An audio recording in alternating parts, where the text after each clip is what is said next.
Bienvenue à tous, on continue de faire le point sur l'actualité, sur tout ce qui se passe près de chez vous, et l'actualité, vous en avez forcément entendu parler, c'est le résultat du rapport alarmant rendu par le GIEC, le groupe intergouvernemental sur l'évolution du climat. Avec ce constat, le réchauffement climatique est 2 fois plus rapide qu'avant. Ce groupe alerte notamment sur les liens entre agriculture, déforestation et réchauffement climatique.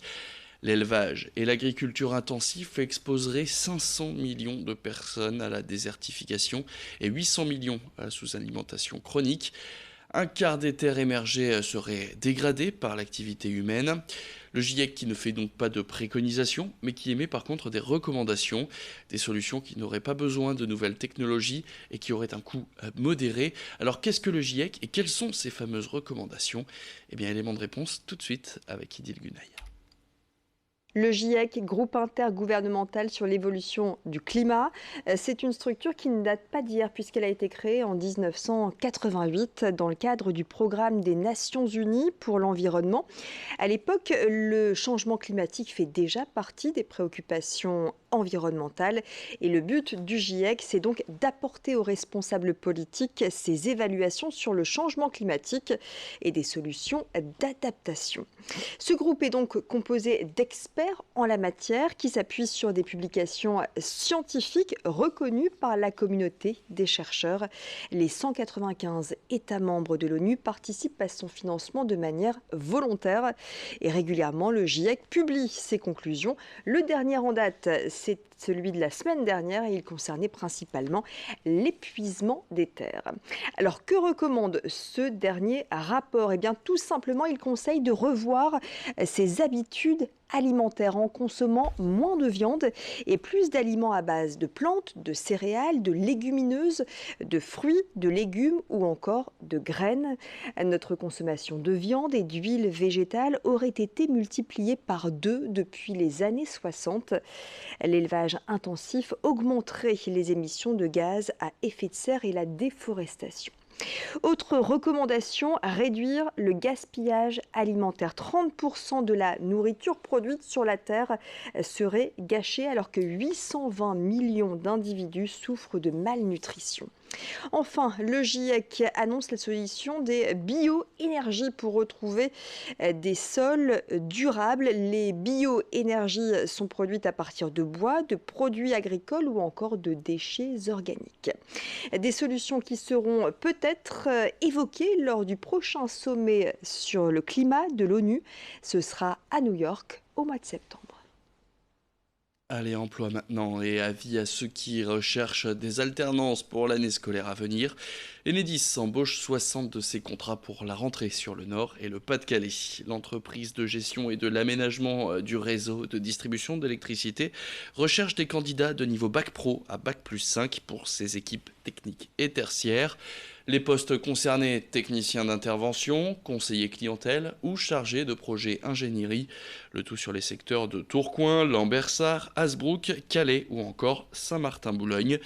Aujourd'hui, Enedis emploie 85 alternants, dont 23% de femmes, comme Delphine, qui Idil Gunay a rencontré. Ça fait maintenant 2 ans qu'elle s'est lancée dans ce projet de reconversion et elle est formée en tant que technicienne d'intervention polyvalente. Son alternance est en train de toucher à sa fin et Enedis vient de lui proposer un CDI qui prendra effet en septembre. On l'écoute tout de suite.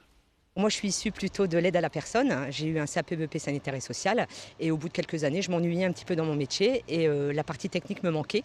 Donc, après avoir vu une publicité pour Enedis en fait, à la télévision qui permettait de former les femmes au métier technique, j'ai décidé de postuler. Et donc, j'ai été prise pendant 2 ans en bac pro Mélec, donc des métiers de l'électricité et des environnements connectés. Et j'ai obtenu mon bac, en fait, là au mois de juin, j'ai obtenu mon bac avec mention.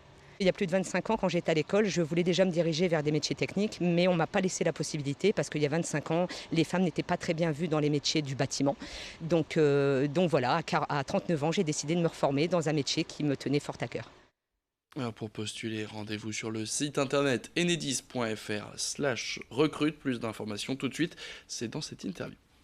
ce sont des interventions sur des réseaux haute tension que l'on appelle catégorie A. Donc je vais préciser ce que ça veut dire. Donc juste en précisant donc les niveaux de tension, c'est 10 000 volts, 15 000 volts et 20 000 volts. Donc vous voyez, c'est des niveaux de tension particulièrement élevés en faisant référence donc à la tension dite basse tension qui est de 230 volts, hein, comme on peut l'avoir tout à chacun chez soi. Eh bien, ces personnels donc interviennent sous tension, sans couper donc la tension donc sur les réseaux, pour éviter donc qu'il y ait donc des impacts chez nos clients et que nos clients soient coupés. Donc cette alternance nous permet de pouvoir disposer des compétences spécifiques que l'on forme chez nous pour pouvoir les recruter par la suite et avoir donc ce métier de niche qui se poursuit donc au sein de l'entreprise. Et puis, présentation dans cette édition de la maison familiale hospitalière installée à Lille, près du CHR. Elle accueille les familles des patients hospitalisés dans la métropole pour éviter l'éloignement avec son enfant ou son conjoint malade. Créée il y a 50 ans et située près du métro Oscar-Lambret, cette structure associative propose donc un logement en demi-pension et elle peut aussi accueillir des patients en soins ambulatoires qui résident loin de l'hôpital. Dans ce logement, il y a des chambres individuelles, des chambres en duo et des chambres communicantes, mais pas de télévision. Un choix fait par l'équipe de l'association pour pousser les gens à rentrer en contact entre eux. Alors les chambres sont proposées à 62 € en demi-pension et l'assurance maladie peut prendre jusqu'à 75% de ce montant, comme a expliqué Bernard Delcambre, le président de la maison familiale hospitalière. Quand un patient est hébergé à l'hôpital en chambre individuelle, il paye un supplément. Ce supplément est très habituellement pris en charge par les mutuelles. De même que s'il y a une chambre individuelle, la couchette de l'accompagnant et le séjour de l'accompagnant à l'hôpital. Les mutuelles ne couvrent pas de façon très habituelle, par contre, le séjour chez nous. Donc pour les patients, il y a financièrement un intérêt important à pouvoir être accompagnant à l'hôpital plutôt que chez nous.